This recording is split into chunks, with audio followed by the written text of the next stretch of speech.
नमस्कार, मैं रंजीता और आप देख रहे हैं कमिंग भारत। अभी हमारे साथ मौजूद है महागठबंधन सरकार से भाकपा माले के डॉक्टर संदीप सौरभ जी। तो आइए इनसे जुड़ते हैं और इनसे जानते हैं इनके क्षेत्र के बारे में। नमस्कार सर। जी नमस्कार सर, जैसा कि आप पालीगंज से लड़ रहे हैं चुनाव, तो क्या लगता है यहाँ पे आपकी क्या रणनीति होनी चाहिए? देखिए, रणनीति तो यही है कि पिछले 15 साल में सरकार ने जिस तरीके से बिहार की जनता के साथ छलावा किया है, विकास के नाम पे जैसे झूठ बोला गया है और पूरे बिहार के नौजवानों से शिक्षा ख़त्म कर दिया गया, सरकारी शिक्षा व्यवस्था ख़त्म है, रोज़गार की संभावनाओं को जिस तरीके से ख़त्म किया जा रहा है और पूरा एनडीए का उसमें रोल है। नीतीश बाबू जो हैं, एक तरफ उनका जो है बिहार सरकार में कोई भी वैकेंसी जो है वो सही से नहीं हो रहा है और दूसरी तरफ केंद्र सरकार ने लगातार 15 साल में, मतलब पिछले 6 साल में बल्कि कहिए, नरेंद्र मोदी की जो सरकार है उसने रोज़गार की संभावनाओं को कुचल दिया है। आपका देश में रेलवे प्राइवेटाइज हो चुका है, जहाँ पे एक साल में 1 लाख से ज़्यादा लोगों की नौकरियाँ लगती थी और पिछले 6 साल में सिर्फ 50,000 बहाली वहाँ पे आया है। तो देखिए, तो वहाँ पे जहाँ पे 8 लाख के आसपास आना चाहिए था बहाली, वहाँ पे सिर्फ 6 लाख माने 50,000 आया है और उस पर भी अभी तक ज्वाइनिंग नहीं हुआ। तो ऐसे तमाम सवाल हैं नौजवानों के, किसानों के सवाल हैं, नहरों का उड़ाही का सवाल है। बगल में यहाँ पे सोन नदी है, तो सोन नदी का एक नहर परियोजना है जो बहुत पहले का है, पुराना परियोजना है, उसको इन सरकारों ने ख़त्म कर दिया है। तो ये मसले हैं यहाँ पे। गांव देहात में सड़क और नली का सवाल है, गली का सवाल है। कई ऐसे गांव हैं जो एकदम विकास से दूर दूर तक से कटे हुए हैं, आज़ादी से लेकर आज तक वहाँ पे सड़क बना ही नहीं। और तो फिर आप विकास कह किसको रहे हैं? तो सरकार से का ये जो झूठ है, इसका एक तो पर्दाफाश हम करेंगे, लेकिन सिर्फ ये रणनीति हमारी नहीं है, बल्कि एक वैकल्पिक व्यवस्था, वैकल्पिक विकास का एक वैकल्पिक मॉडल कहिए, उसकी भी हम बात कर रहे हैं जनता के सामने। जैसे जो शैक्षणिक संस्थान है, स्कूल से लेके हाई स्कूल, कॉलेज, इसको विधिवत करने, इसको ठीक करने का एक कोशिश हम करेंगे, उसके लिए संघर्ष करेंगे। एक बात हम ये कह रहे हैं, जो भ्रष्टाचार नीचे से लेकर के ऊपर तक फैला हुआ है, जैसे आप समझिए कि गरीब के इलाके में जहाँ पे हम लोग गए तो हमें सब लोगों ने यही कहा कि उनको अगर कोई इंदिरा आवास का पैसा मिलता है तो उसको 20,000 रुपये तक घूस देना पड़ रहा है। बिल्कुल। शौचालय का पैसा अगर किसी के पास आया तो उसको 2,000 रुपये रिश्वत देना पड़ रहा है। तो जो सबसे गरीब है, जो अपने घर में शौचालय नहीं बना पा रहा है, अपने घर में अपना घर नहीं बना पा रहा है, उससे भी अगर ये सिस्टम रिश्वत ले रहा है तो ये तो ठीक नहीं है। तो इसको ख़त्म करने की बात, तो ऐसे तमाम सवालों को लेकर के, जैसा कि आप नौजवान हैं, नौजवानों को बेरोज़गारी की बहुत बड़ी समस्या आ चुकी है, बिहार के लोग पलायन कर रहे हैं, तो इस पर आप क्या कहना चाहेंगे? देखिए, नौजवानों का रोज़गार सरकार छीन रही है, ये जानते हुए भी कि देश में नौजवानों की संख्या बहुत ज़्यादा है और वो वोट करेंगे, ये तब भी सरकार ये कर रही है। तो क्यों कर रही है? ये नरेंद्र मोदी ने देश के, जब वो विदेश घूम रहे थे, जब वो जापान में और अलग अलग देशों में जाकर के सभाएं कर रहे थे, तब उन्होंने अलग अलग देशों में जो बड़े पूंजीपति थे, जो कॉरपोरेट हैं, उनके सम्मेलन में ये बात उन्होंने कही कि आप आइए हिंदुस्तान और आप हमारे यहाँ आइए, बिज़नेस कीजिए, कारखाना खोलिए और हम आपको दुनिया का सबसे सस्ता मजदूर देंगे। ये मोदी जी ने विदेशी कंपनियों के मालिकों को कहा। तो इसका मतलब है कि वो देश के नौजवानों से पहले वो सरकारी नौकरी की संभावनाओं को छीनेंगे, ख़त्म करेंगे और फिर उसको सस्ता मजदूर बनने के लिए बाध्य करेंगे, मजबूर करेंगे, और उसका इन्विटेशन वो जगह जगह दे चुके हैं। तो देश के नौजवानों से शिक्षा छीन करके, और ख़ास करके उच्च शिक्षा, आप मैट्रिक के बाद कोई नौजवान अगर चाहे कि आगे पढ़ना है और उसके अगर जेब में पैसे नहीं है, अगर उसके पिताजी के अकाउंट में पैसा नहीं है, तो आज के समय में उच्च शिक्षा संभव ही नहीं है। जैसा कि पालीगंज से काफ़ी उम्मीदवार खड़े हो रहे हैं, हर जगह के लोग खड़े हो रहे हैं, तो क्या लगता है इसमें आप अपने आप को किस स्थान पे पा रहे हैं? देखिए, लोकतंत्र की खासियत यही है, ज़्यादा से ज़्यादा लोग चुनाव लड़ें, अपनी बात कहें, पालीगंज का जो एजेंडा है कम से कम इसी बहाने पे सत्ता पे आ जाए, कम से कम इसी बहाने ज़्यादा कैंडिडेट खड़ा हो जाएंगे तो बात लोग अपना कहेंगे, तो उसमें कोई दिक्कत नहीं है। मसला है कि पालीगंज का जो सबसे ज़मीनी सवाल है, बिहार जिस संकट को झेल रहा है और पूरे देश में लोकतंत्र के सामने, संविधान के सामने, न्याय व्यवस्था के सामने जो संकट आ चुका है, उसको निजात पाने की तरफ जनता अगर तैयार हो जाती है तो कैंडिडेट चाहे जितने खड़े हों, निर्णय जो होगा वो सही जगह पे जाएगा। कृषि क्षेत्र जगह है ये, और कृषि बिल पास हो चुका है, बहुत लोग इसके विरोध भी कर रहे हैं, बहुत लोग इसका सराहना भी कर रहे हैं, तो आपको क्या लगता है, क्या ये सही है? सराहना करने वाले जो लोग हैं उनसे अगर पूछें हम कि आप सराहना इस बात के लिए कर रहे हैं क्या कि देश का जो न्यूनतम समर्थन मूल्य जो किसानों को मिलना चाहिए था वो ख़त्म हो गया, इस बात के लिए कौन सराहना कर सकता है? अगर खेती का कोई उपज होगा और सरकार उसको खरीद रही थी, सरकारी मंडी देश में के अंदर था और वो मंडी ख़त्म कर दिया गया, तो इसमें सराहना करने वाली क्या बात है? असल में मोदी सरकार को लगा कि देश में तमाम सारे सेक्टर, शिक्षा का, स्वास्थ्य का, ये सब सेक्टर जो है वो प्राइवेटाइज हो चुका है, उसका निजीकरण हो चुका है।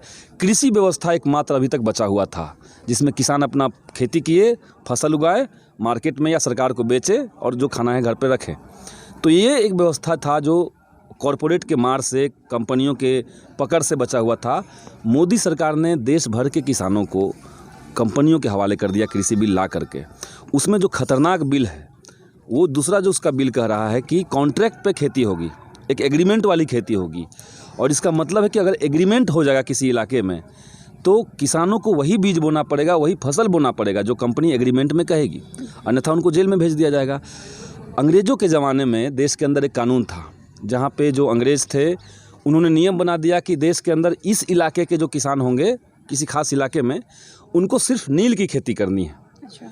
और नील की खेती के अलावा अगर वो कोई और बीज बो देते हैं अपने खेत में तो उनको जेल जाना पड़ेगा। मोदी सरकार आज़ादी के 70 साल बाद देश को वही नीलहा आंदोलन जो चला था देश के अंदर, उस स्थिति में पहुंचा दी है इस बिल के चलते। तीसरा जो कानून कह रहा है कि आवश्यक वस्तुओं का जो अधिनियम देश में था 1955 का बना हुआ, जो कह रहा है कि खाद्यान्न पदार्थ का आप आवश्यकता से अधिक भंडारण नहीं कर सकते हैं, आलू प्याज का भंडारण ज़्यादा नहीं कर सकते हैं, सरसों का तेल का भंडारण नहीं कर सकते हैं। सरकार कह रही कि कोई दिक्कत नहीं है, कंपनी चाहे तो जितना भी भंडारण करना है कर सकती है अब। यानी जब कभी कोई कंपनी भंडारण कर लेती है, सामान को अपने घर में रख लेती है तो उसका मार्केट बढ़ जाता है। जब कानून नहीं ये था तब देश के अंदर हम देख रहे थे कि 150 किलो रुपये प्याज बिकता था, और अगर ये कानून ख़त्म कर दिया गया संसद में तो समझिए कि प्याज का संभव है कि कीमत जो है वो 500 चला जाए। तो अच्छा, सबसे बड़ी बात जो है कि इस पूरे कानून को जो इतना खतरनाक है, इतना देश के हर तबके को प्रभावित करने वाला कानून है, उसको आप लॉकडाउन के बीच में क्यों लाते हैं? जब देश में लॉकडाउन लगा हुआ है, ये जो महामारी कानून जो देश में है वो लगा हुआ है। यहाँ पे मैं आपको काट रही हूँ। एक बात और मैं कहना चाहूँगा कि इस कानून को लेकर के सरकार का सबसे बड़ा जो साजिश है वो है कि संसद के भीतर लोकसभा और राज्यसभा दोनों से पारित होने के बाद ही कानून बन सकता है। राज्यसभा में इस कानून को लेकर के बहस नहीं किया गया, राज्यसभा के अंदर इस पर वोटिंग तक नहीं की गई, जबकि राज्यसभा में भाजपा जो थी वो अल्पमत में थी। तब भी इसको बिना बहस के अचानक से जो जदयू के सांसद हैं उन्होंने घोषणा कर दी, हरिवंश नारायण सिंह उन्होंने घोषणा कर दी, सभापति हैं वो राज्यसभा के, कि इस बिल को हम ध्वनि मत से पारित कर रहे हैं। तो ये तो कोई लोकतंत्र नहीं हुआ देश के अंदर, तो ये सीधे सीधे तानाशाही है, किसानों को जबरन गुलाम बनाने की साजिश है। जैसा कि आपने बोला कि लॉकडाउन के बारे में, तो हम लोग सबको ही जानते हैं कोरोना एक महामारी है। महामारी के बीच में ये चुनाव हो रहा है, कितना दूर तक सही लग रहा है आपको? देखिए, हमने कहा था और बिहार की तमाम विपक्षी पार्टियों ने कहा था, हमारी जो पार्टी है भाकपा माले उसने कहा था, राष्ट्रीय जनता दल ने कहा था, कांग्रेस ने कहा था, चुनाव आयोग को और सरकार को हमने दोनों को ज्ञापन देके कहा कि ये सही समय नहीं है चुनाव का। लेकिन अब जानते हैं, अगर सरकार की इच्छा थी, भाजपा की इच्छा थी कि अभी चुनाव करवा लेना है, तो चुनाव आयोग की भी यही इच्छा थी। तो लेकिन हम अब चुनाव जब हो रहा है तो हम रोध होकर के चुनाव में तो नहीं जाएंगे कि हमारी बात नहीं सुनी गई। अब जो सरकार लॉकडाउन का जिम्मेदार है, लॉकडाउन के चलते जो बड़ी तबाही देश के अंदर हुई, जो गरीब और ज़्यादा गरीब हो गए, ये जो हुआ, इसका हिसाब किताब हम इस चुनाव में कर लेंगे। और हमारा मानना है कि कोरोना महामारी खतरनाक तो है, लेकिन मोदी और नीतीश कुमार की जो सरकार है वो कोरोना महामारी से भी ज़्यादा खतरनाक है। हाथरस कांड तो आपने भी सुना होगा। हाथरस कांड के बाद एक बक्सर में भी उसी से मिलता जुलता कांड हुआ है। अगर आप यहाँ से जीतते हैं तो आप उसके लिए क्या कीजिएगा? महिलाओं की सुरक्षा के लिए क्या कीजिएगा आप? जी देखिए, महिलाओं की सुरक्षा के लिए हम लोगों ने तो लंबा आंदोलन किया है। आपको याद होगा 2012 में 16 दिसंबर के दिन जब दिल्ली में निर्भया की गैंगरेप का मामला सामने आया था, तो सबसे पहला जो आंदोलन था वो हम 15-20 लोगों ने ही जाकर के शीला दीक्षित के घर के बाहर आंदोलन किया। बुरी तरह से हम लोग पीटे गए, उसमें लाठीचार्ज हुआ, वाटर कैनन चला और देश भर में वो आंदोलन फैल गया। सवाल है कि देखिए, जब इस तरह की घटनाएं सामने आती है तो सरकार का जो रवैया है वो क्या होना चाहिए? सरकार का जो रवैया है वो पूरी तरीके से पीड़िता के साथ खड़ा होइए, और जो दोषी हैं उनको कोई सज़ा, माने कोई माफ़ी नहीं, उनको सज़ा देनी चाहिए बिना किसी लाग लपेट के। अब हो ये रहा है, हाथरस के मामले में हुआ ये कि वहाँ पे पंचायत चल रहा है उस गांव में जहाँ पे लड़की का गैंगरेप किया गया, उसकी हत्या की गई। अब वहाँ पे दबंगों का एक पंचायत चल रहा है जिसने कह दिया है कि इस मामले में किसी को हम सज़ा नहीं होने देंगे, और उनका जो महापंचायत चला उसको बीजेपी की सरकार संरक्षण दे रही है। कोई मीडिया वहाँ नहीं जाएगा, कोई विपक्षी पार्टी के लोग वहाँ नहीं जाएंगे। तो ये कुल मिलाकर के अच्छा डीएम जो हैं वहाँ के, वो डीएम जा कर के परिवार वाले को धमका रहे हैं कि इस पर तुम चुप रहना, तुम बोलना ही नहीं। तो ये सरकार का जब रवैया रहेगा तो इससे तो बलात्कारी जो लोग हैं, जो इस तरह की मानसिकता वाले लोग हैं, उनका हौसला तो बढ़ेगा कि हमें बचाने के लिए लोग हैं।